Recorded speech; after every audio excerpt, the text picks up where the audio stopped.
जय गुरुदेव।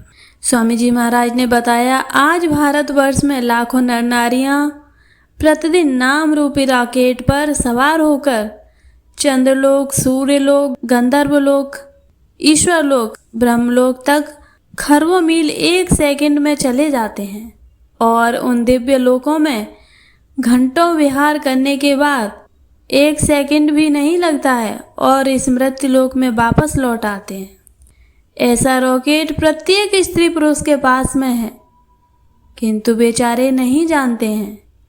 अगर उन्हें कोई महात्मा मिल जाए और इस रॉकेट पर अपनी दया से बिठा दें तो फिर क्या पूछना। जय गुरुदेव बाबा ने आगे कहा कि परमात्मा की आवाज़ बराबर 24 घंटे तुम्हारे पास तक आ रही है।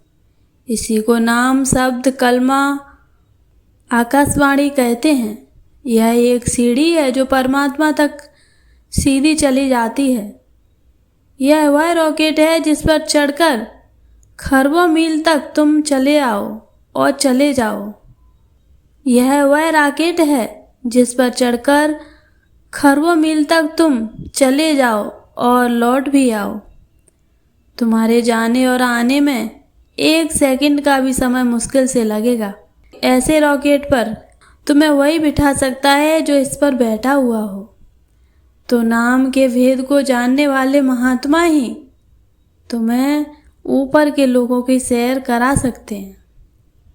ऊपर के मंडलों की चर्चा करते हुए जय गुरुदेव बाबा ने बताया कि स्वर्ग और वैकुंठ में सूरज और चांद घास की तरह जमीन पर बिछे हुए हैं। वहाँ के बागों में इतने रंग बिरंगे फूल खिले हुए हैं कि क्या पूछना। सारी दुनिया की खुशबू को इकट्ठा कर दिया जाए तो वह वहाँ के एक फूल में समा जाएगी। ऐसे एक फूल की तारीफ है। महल वहाँ ऐसे हैं कि मड़ियों से चमाचम चमकते रहते हैं। एक एक महल में तुम करोड़ों वर्षों तक घूमते रहो, फिर भी तुम उसका अंत नहीं पा सकते। नदियाँ तो इतनी बड़ी हैं कि जिधर से सूरज निकलता है और जिधर डूबता है, इतने चौड़े तो उनके घाट हैं। नदी के किनारे मिट्टी और बालू का नामो निशान नहीं है। तीर तीर दे बन के मंदिर रामायण में आया है। गोस्वामी जी ने जब इन लोगों को देखा तो रामायण में लिख दिया, यहाँ सरजू के किनारे तुम्हें ऐसे मंदिर देखने को नहीं मिलेंगे जिनमें मड़ियाँ एक एक बुर्ज पर करोड़ों की संख्या में चमकती हो।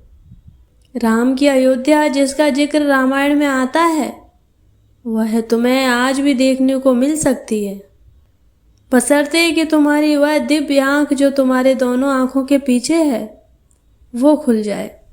गोस्वामी जी ने अपनी दिव्य आँख से ऊपर के दृश्यों को देखा। अयोध्या को, सरयू को, मंदिरों को, महलों को, देवी और देवताओं को देखा है। इन दृश्यों को, देवी देवताओं को तुम भी आज देख सकते हो। यह कोई मुश्किल बात नहीं है। बस